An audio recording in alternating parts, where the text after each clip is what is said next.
नमस्कार। India debate में आप सबका स्वागत है। मैं हूं आशुतोष पाठक। आज बहुत बड़ी ब्रेकिंग के साथ हाजिर हूं। श्रीमान नीलेश ओझा ज्वाइन कर रहे हैं। सुप्रीम कोर्ट में दिशा सालियान का मामला गूंजने लगा। मैटर पहुंच गया सुप्रीम कोर्ट और सुप्रीम कोर्ट में भी मामला गूंजा। रेफरेंस दूसरा था, लेकिन हमारे ऑनरेबल जजों ने क्या क्या कहा, उसके क्या मतलब हैं, इसका असर दिशा सुशांत के केस पर क्या होगा, आज इस सब बारे में बात करने के लिए स्वयं श्रीमान नीलेश ओझा जी हमारे बीच हैं। तो बहुत बहुत स्वागत है नीलेश जी आपका। अब आप जरा सा नीलेश जी ज्वाइन करिए, मेरे ख्याल से ज्वाइन कर रहे हैं वो। जैसे ही नीलेश जी आते हैं तो हम आपको सारी बात वही बताएंगे, हमें बताने की कोई आवश्यकता नहीं है। लेकिन सुप्रीम कोर्ट में मामला आया था कंटेम्प्ट ऑफ कोर्ट का मामला, जो कि नीलेश ओझा के खिलाफ था। और उसमें आपको मालूम है कि नीलेश ओझा जी ने रेवती मोहिते डेरे, जस्टिस रेवती मोहिते डेरे के खिलाफ आवेदन दिया था, कंप्लेन दिया था।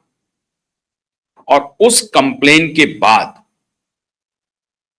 उस पर एक्शन हुआ और यह कहा गया कि उनको पनिशमेंट पोस्टिंग दी गई है, मेघालय ट्रांसफर कर दिया गया है। नीलेश ओझा जी ने शिकायत की थी राष्ट्रपति से, नीलेश ओझा जी ने शिकायत भेजी चीफ जस्टिस के पास, लेकिन चीफ जस्टिस ऑफ इंडिया के पास शिकायत आने के पहले मुंबई में 5 जजों की बेंच बैठ गई नीलेश ओझा के खिलाफ कंटेम्प्ट पिटीशन की सुनवाई के लिए। और उसके बाद नीलेश ओझा जी की कंटेम्प्ट पिटीशन की सुनवाई शुरू हुई और फिर यह मामला अभी सुप्रीम कोर्ट में आया। नीलेश जी ज्वाइन कर चुके हैं। नीलेश जी, सुप्रीम कोर्ट में दिशा का मामला आ गया, ये कैसे हो गया? अभी तो मामला हाई कोर्ट में था। हाँ, नहीं सुनिए क्या हुआ था। दिशा सालियान के पिताजी ने जो रिट फाइल की थी, वो रिट की सुनवाई में से रिट की सुनवाई के लिए जस्टिस रेवती मोहिते डेरे डिस्क्वालिफाइड है, वो केस नहीं सुन सकती है। ये एक दिन पहले प्रेस कॉन्फ्रेंस में जो मैंने बोला था, उसमें मैंने जो ग्राउंड दिए थे वो, तो जस्टिस रेवती मोहिते डेरे ने क्या किया, लेटर भेजा चीफ जस्टिस आलोक आराधे जी को 2 अप्रैल 2025 को। ये बोलते हुए उसमें ये लिखा कि ऐसा ऐसा इन्होंने प्रेस कॉन्फ्रेंस में बोला है, उनके एलिगेशन झूठे हैं, तो आप इन पर कार्रवाई करो। तो आलोक आराधे जी ने इसका सुमोटो कॉग्निजेंस लिया लेटर का। 8 अप्रैल को 5 जज बेंच कंस्टिट्यूट हुआ और मुझे नोटिस दिया। अब मेरे आरोप क्या थे? मेरे आरोप थे कि नंबर 1,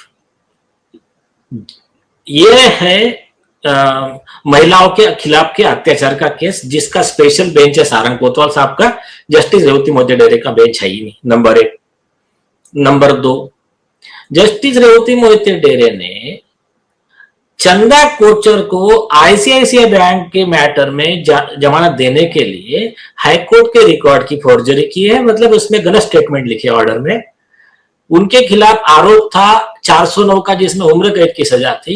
इन्होंने लिखे 420 7 साल की सजा है और अरनेश कुमार का गाइडलाइन लगा के उसको बेल दिया। ऐसा ही दूसरा काम उन्होंने, एक दिलीप मोहिते नाम का एमएलए था, जिसके ऊपर पुलिस के अटेम्प्ट टू मर्डर का केस था, उसको आरोप, जो नीचे के कोर्ट का ऑर्डर, पुलिस का रिपोर्ट, उसको इग्नोर किया। 307 का सेक्शन लिखा ही नहीं आईपीसी का अटेम्प्ट टू मर्डर का, और घुमा फिरा के बेल दे दिया। ये एक करप्ट प्रैक्टिस। और तीसरा जो था एलिगेशन यही केस के वजह से जस्टिस डेरे के खिलाफ प्रोसिक्यूशन के लिए हमारा रिट पिटिशन फाइल है, जिसमें स्पेशल बेंच कंस्टिट्यूट हुआ है। पिटिशनर की तरफ से मैं वकील हूं, तो मेरा केस जस्टिस डेरे सुन नहीं सकती है। और एक था कि जस्टिस डेरे की जो सिस्टर है वो शरद पवार गुट की लीडर है, उसने आदित्य ठाकरे के फेवर में स्टेटमेंट दिया है इसी केस में, दिशा सालियान के केस में, कि नहीं वो आरोपी, मुझे तो नहीं लगता उसने गुनाह किया होगा ये वो। और इसके लिए हमने 120 में उसको भी आरोपी बनाने की मांग की है कंप्लेंट में सतीश सालियान जी के। तो ऐसे कंडीशन में उनकी ही बहन जस्टिस रेवती मोदी डेरे ये मामला सुन नहीं सकती। उन्होंने कहा कि ये इनके सारे आरोप झूठे हैं, तो कोर्ट ने कॉग्निजेंस ले लिया। कोर्ट का भी बराबर था, ठीक है तुम्हारा क्या कहना है तुम बता दो। हमने हर एलिगेशन का सुप्रीम कोर्ट के रिकॉर्ड, ऑर्डर की कॉपी, सीबीआई की रिपोर्ट, सीबीआई कोर्ट का आदेश और पुलिस का रिपोर्ट, सेशन कोर्ट का ऑर्डर और हमारे पूरे जो भी प्रूफ्स है, प्रूफ्स एफिडेविट के साथ कोर्ट को दे दिए। अब हुआ क्या, हमने क्या कहा कि ये सिर्फ हमको डिस्चार्ज करके मामला नहीं जमने वाला है। झूठा आरोप लगाया तो सुप्रीम कोर्ट का जजमेंट है, कंटेम्प्ट का झूठा आरोप लगाया तो वो जो कोई भी व्यक्ति रहो, उसमें जज भी आ गया, वो आईपीसी 211, 192 या सारे सेक्शन में, पंजाबी करस्पॉन्डिंग बीएनएस के सेक्शन है, उसमें 7 साल तक की सजा का हकदार है। हमने कहा कि उनको पार्टी बनाओ, इसमें उनके लेटर पे कॉग्निजेंस लिया और उनको विटनेस बॉक्स में बुलाओ। तो इसके ऊपर फिर जो आर्गुमेंट हुआ, तो आर्गुमेंट में अमेकस क्यूरी करके है दौरेश खंबाटा, उन्होंने कोर्ट को 2 per incuriam overruled non relevant judgment दे दिए।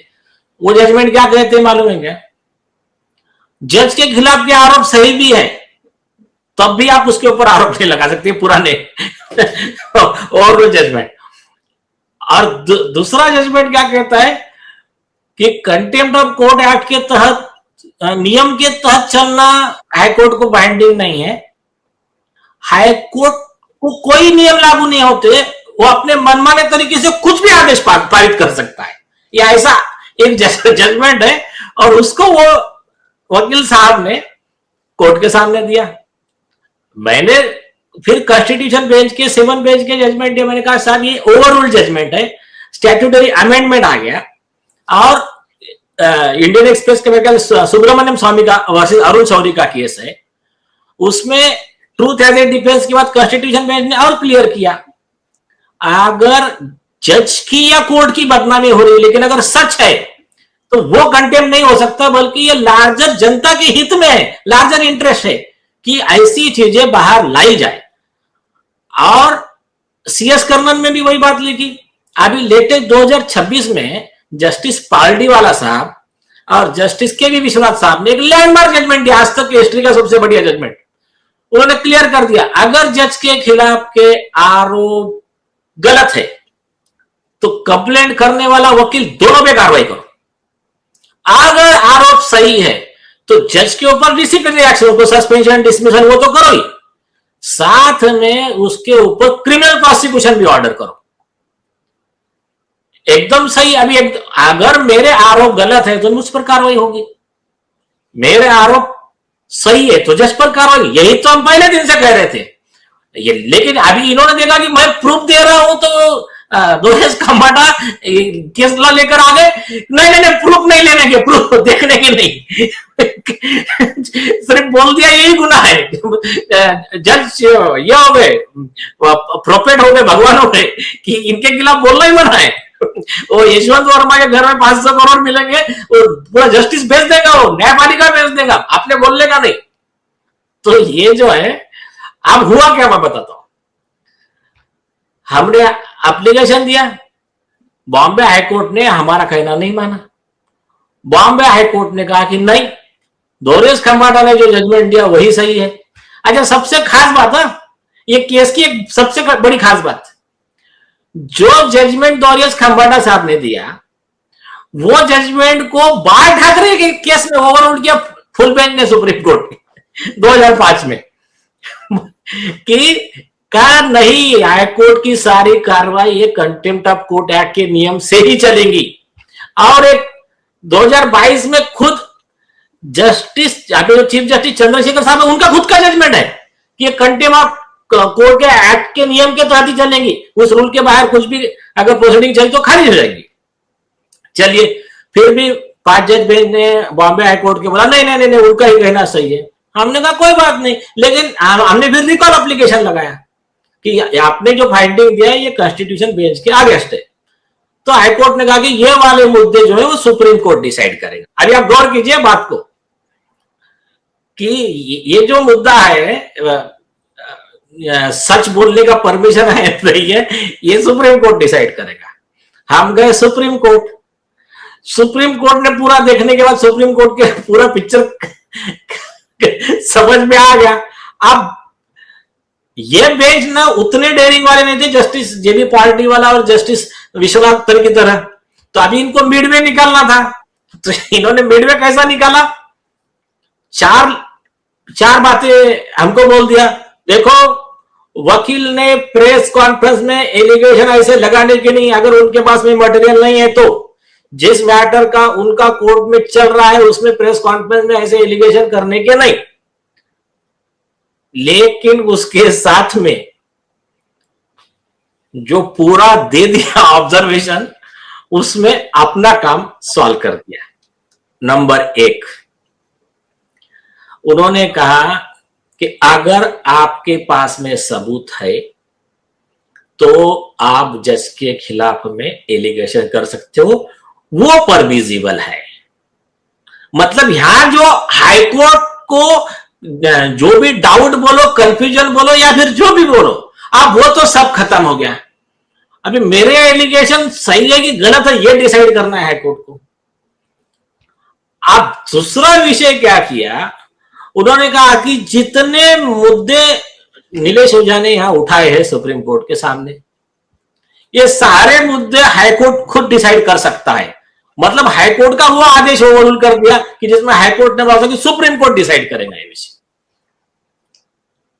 तीसरी बात कही कि नीलेश ओझा के सारे मुद्दे पे हाईकोर्ट पूरा हर मुद्दे पे डिटेल ये करे, आदेश पारित करे, उसको डिसाइड करे। सारे मुद्दे डिसाइड करना है और एक्सपीडिशियसली करना है। मतलब ऐसा नहीं कि बस नीलेश ओझा के खिलाफ कंटेम्प्ट केस डाल के छोड़ देने का और बस उसको फाइनल डिसीजन देने का नहीं, ऐसा नहीं। सच है कि गलत है वो डिसाइड करने का। ये तो एक मिनट, अब इसमें तो आपका जो सबसे इंपॉर्टेंट मुद्दा था वो तो दिशा का ही था ना। हाँ, इसीलिए करेक्ट। तो अभी देखो, मेरे खिलाफ में 2017 में 5 जज बेंच बैठा था। आप खिलाफ में नहीं बोल सकते, मेरा मैटर के लिए, जिसमें बॉम्बे हाईकोर्ट के जस्टिस ये थे शाहरुख काथावाला करके, वो मतलब अभी भी रिटायर होने के बाद में भी वो आदमी सुधरा नहीं है। मतलब वो उस समय उन्होंने जो कोर्ट में किया था, हमारे पास स्टिंग ऑपरेशन की सीडी थी, तो उसके ऊपर हमने एक इंटरव्यू दिया था। तो उस केस को 2017 में 5 जज बेंच बैठा, प्राइमरी 2 हियरिंग हुई, हमने एविडेंस दिया और हमने कहा विटनेस को बुला विटनेस बॉक्स में और हम साबित करते हैं। उसके बाद में वो मैटर लगा ही नहीं। एक बार बीच में आया था, जस्टिस गौतम पटेल साहब का फुल बेंच था, उन्होंने कहा कि हम ओपन कोर्ट में वीडियो देखेंगे आपके स्टिंग ऑपरेशन का, और बाद में मैटर लगा ही नहीं। आज वो मैटर को हो गए 8 साल, 8 नहीं 9 साल हो गए। तो अरे ये तो कुछ नहीं, सुप्रीम कोर्ट में हमको 2020 में 3 महीने की सजा दी थी कंटेम्प्ट में। हमने अपील ये फाइल किया रीट कि इसका अपील रहना चाहिए, क्योंकि ये जो 2 जज बेंच थे, जस्टिस दीपक गुप्ता और जस्टिस अनिरुद्ध बोस, इन्होंने जो ऑर्डर दिया है वो तो ओवररूल्ड है ऑलरेडी और पर इंक्यूरियम है। और इन्होंने रिकॉर्ड के बाहर जाके ऑर्डर दिया, चीफ जस्टिस ने पहले ही हमारे फेवर में ऑर्डर कर दिया, वो बात छुपा के रखा। तो वो मैटर हमारा रीट एडमिट कर लिया, मेरा, प्रशांत भूषण का, विजय पुरले साहब का, रशीद खान पटेल, हमारा रीट एडमिट कर लिया। मैटर आया लाजर बेंच ने एडमिट किया, मैटर आया हियरिंग को संजीव खन्ना साहब के बेंच पे, वही यशवंत वर्मा के केस में जैसा किया, टाइम पास।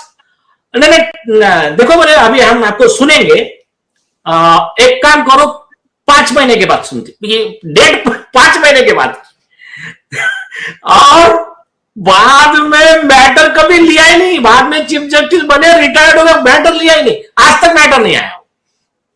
तो हमारे मैटर में क्या होता है, शुरू में कॉग्निजेंस ले लेते, जब हमारे प्रूफ देखते तब उनको समझ में आता, अरे यार ये इनका तो फैक्चुअली सही है और लीगली भी स्ट्रांग है। अब इसमें एक बात तो ये हो गई ना, एक बात तो ये हो गई नीलेश जी कि सुप्रीम कोर्ट ने साफ साफ कह दिया कि आपके द्वारा उठाए गए जितने सवाल हैं उसका जल्द से जल्द सुनवाई करे, और ये हाई कोर्ट को ही करना है, सुप्रीम कोर्ट आने की कोई जरूरत नहीं है। अगर नीलेश ओझा झूठ बोल रहे हैं, गलत आरोप लगा रहे हैं, तो कार्रवाई कीजिए, और अगर नीलेश ओझा झूठ नहीं बोल रहे हैं तो इमीडिएटली इस ट्रायल को आगे बढ़ाइए।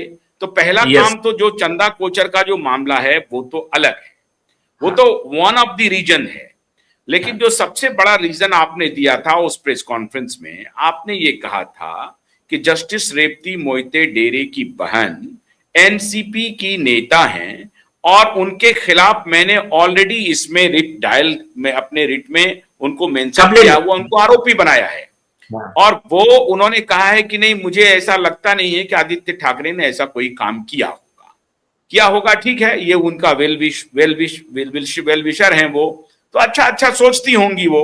अब यही अच्छा सोचने के लिए वो प्रभाव डाल सकती हैं अपने बहन पर, क्योंकि दोनों बहन है, ठीक है। तो कॉन्फ्लिक्ट ऑफ इंटरेस्ट आपका एस्टैब्लिश हो रहा है, फैक्चुअली यू आर करेक्ट। अब ऐसी परिस्थिति में जो सुप्रीम कोर्ट ने जो आदेश दिया है कि हाई कोर्ट जल्द से जल्द नीलेश ओझा के द्वारा उठाए गए सारे सवालों का निवारण करे, इसका मतलब क्या हुआ कि दिशा केस का भी निवारण करे। हुआ या नहीं हुआ? नहीं बराबर है ना, उसमें सारे, अरे भाई उसमें तो ये भी है ना कि आपने 5 जज बेंच बनाया तो दिशा की रीड भी इसको टैग कर लो ना। हाँ, क्योंकि दिशा केस के मुद्दे और इसके मुद्दे सेम ही है, दोनों में फाइनल डिसीजन दे दो आप एक ही साथ।